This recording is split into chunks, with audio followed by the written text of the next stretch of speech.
gentlemen, welcome back to the Dark and Stormy Nights. We are planning, I believe this is the very last chapter Yeah, I of think the this is the story. final wrap-up. Little sad tears.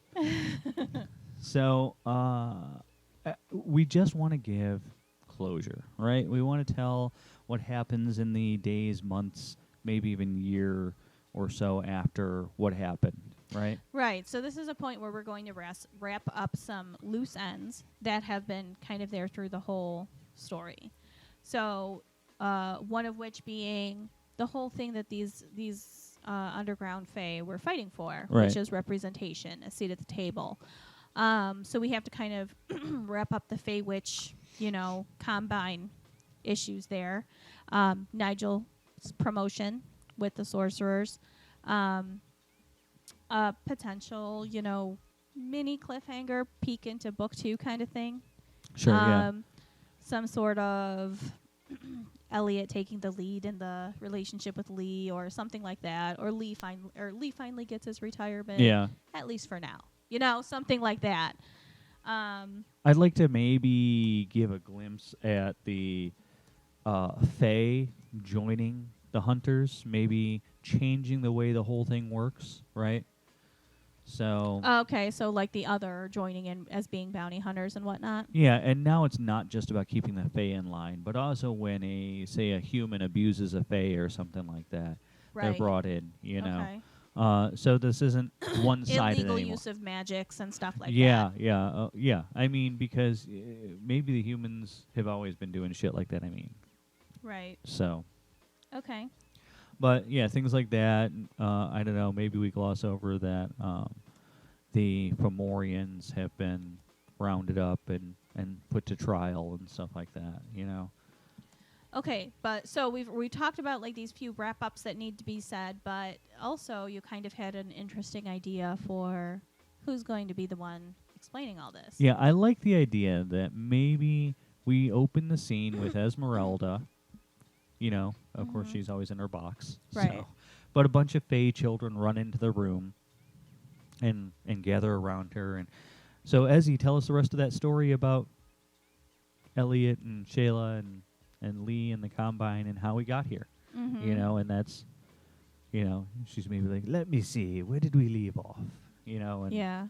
I think that's super cute. I love it. Yeah, and then like you make mention to the fact that now Esmeralda is no longer in the dark corner of things that right. that don't work. Now she's right front and center in the lobby of the Huntsman, all fixed up and mm-hmm. and clean and pretty and in her former glory as a fortune-telling machine, lit up and everything. Yes. Yeah, because of this story, by the way, I've actually considered and looked for one of these machines.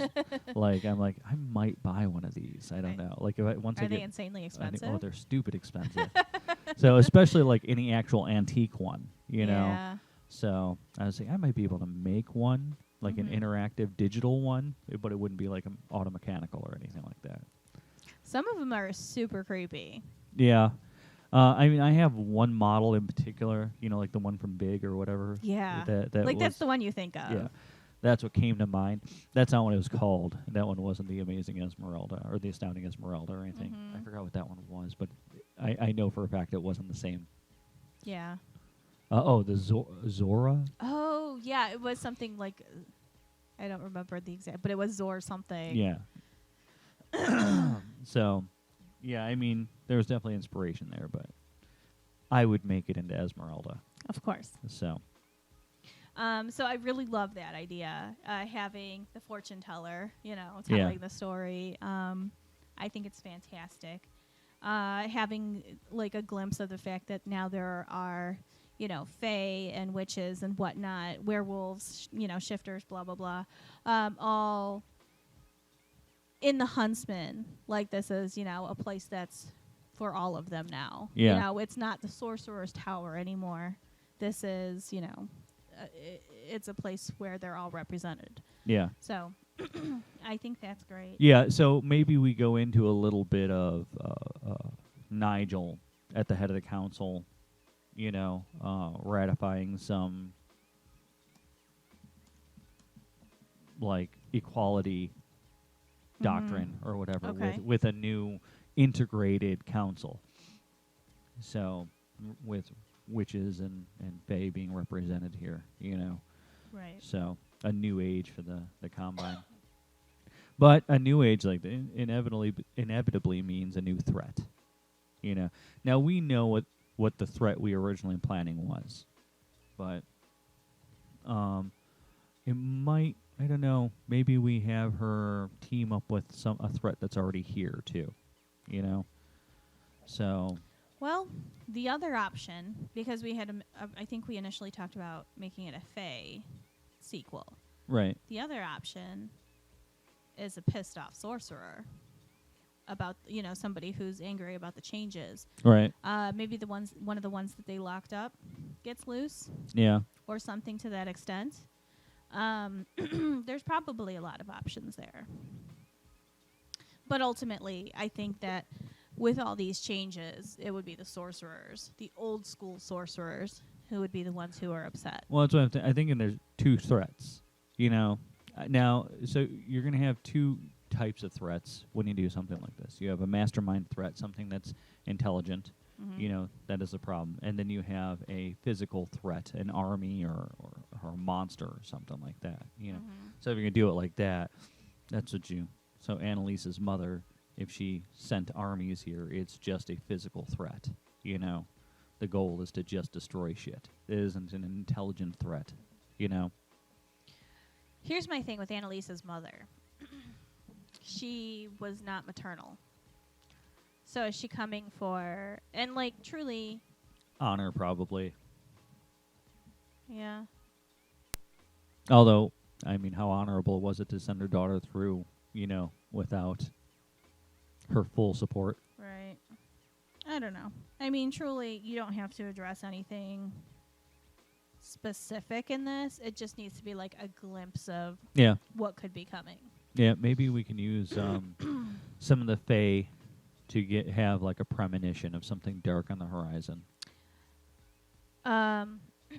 Because that would be powerful for the Combine to have. You could even make this seem like further in the future, and have it to where Esmeralda's telling the story about, and she ends with, and Lee finally got his retirement, at least until, and then she mentioned something that brought him back. Oh, that's interesting. But that's another story. Right, exactly.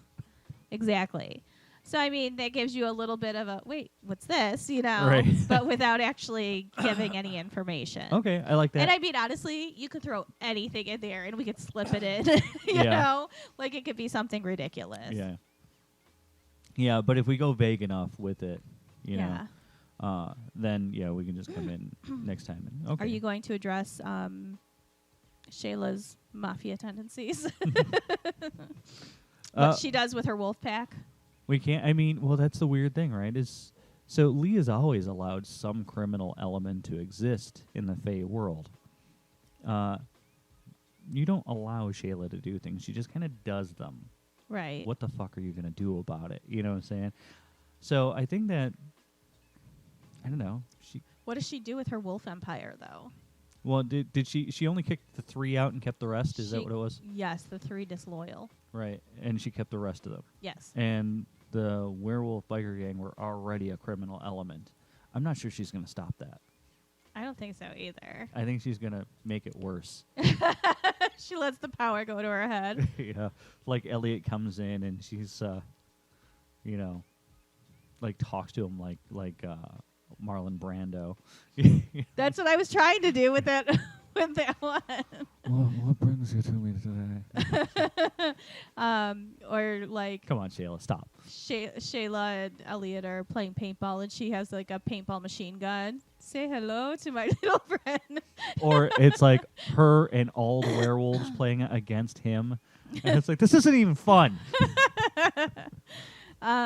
Yeah, I don't know. They're my lieutenants. He tries to shoot her, and the wolves stand in the way, so Right. he can never hit her. So yeah, maybe just a glance at like Shayla's power-hungry mob boss tendencies. But that could play in good in a next story too, Yeah. Yeah, because I mean, she's basically got a dangerous army. Yeah, she's gonna maybe. Well, I mean, I don't know. They're probably Not recruiting huge, as they but go. yeah. You know, other wolves who want stability might join something like that. I mean, come on, your alpha's not going anywhere. Right. So, all right, we got anything else? I don't think so. Do you need anything else? I mean, I would say. Okay, so we've covered Shayla, Elliot, Lee, Nigel, right? Oh, do we want to tell anything about Rowan? I don't know. I say leave Or, that for. Sorry, Ren? Ren's Lee's girlfriend. Okay, Rowan. Yeah. I say let it go. Leave it. Don't Yeah. don't say anything. No, we'll discuss her in the next book. All right. Left it at mixed feelings, a little bit of betrayal, a little bit of, Turn around. Every now. Sorry. I'll stop. All right. If that's it. Then Yeah, I mean, unless you need anything else, I say kind of end it with a little teaser of Esmeralda's peek into book 2, and okay. I don't think it's going to be a super long chapter, but I don't think so either. I think then it again, wrap I've up been giving a lot of super long chapters, so it might be refreshing. Yeah, and I mean, truly, if it's that short, we can always combine it with this past chapter because it wasn't super long. That's true. Yeah, we might be able to fade over to Esmeralda Just talking at the end of yeah. yours. I mean, truly, just a little epilogue and kind of include it in the same. Yeah, that's true. Yeah, this could be like the post-credit sequence.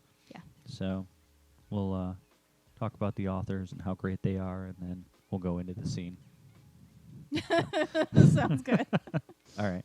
We'll see you guys next time. Don't forget to check us out on Twitter at the Darkstorming K1, on Reddit r/Dark and Stormy Nights. We're on Facebook. Anywhere podcasts can be found. We're on YouTube. Don't forget to like, subscribe, rate, tell friends and family how awesome we are, and you're awesome too. So we'll see you next time.